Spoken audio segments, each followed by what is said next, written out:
We, the delegates of the World Youth Conference 2017, representing 43 countries of the world, having met in Belize City to consider the Sustainable Development Goals and, in particular, our role as leaders. For the past 3 days, more than 150 world youth leaders met in Belize for the World Youth Conference. At the end of this meeting of global minds, the young leaders drafted the Mahogany Declaration. It is a document that maps out the world's youth plan of action to address development in their countries and recommitment to the Sustainable Development Goals. Reaffirm the importance and indispensability of a truly participatory and inclusive approach to the implementation of the Sustainable Development Goals that value the worth and rights of every young person. Recognize and reaffirm the importance of the Universal Declaration of Human Rights, as well as other international instruments relating to human rights.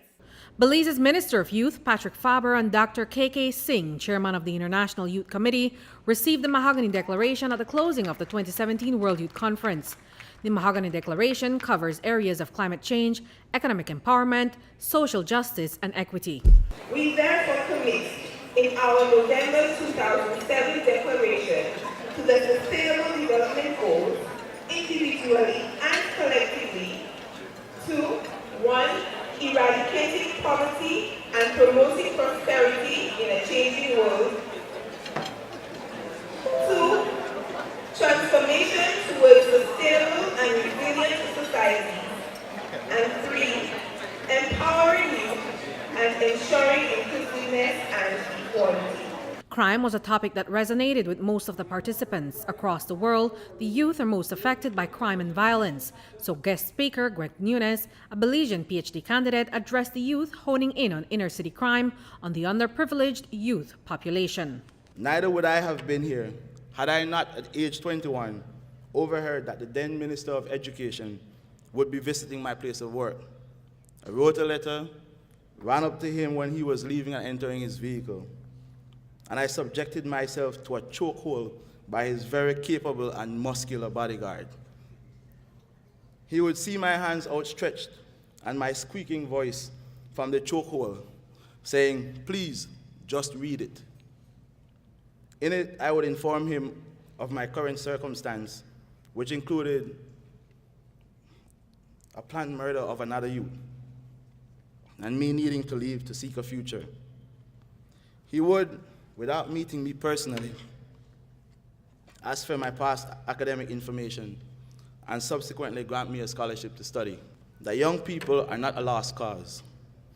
Our Southside Belize City youth are not a lost cause.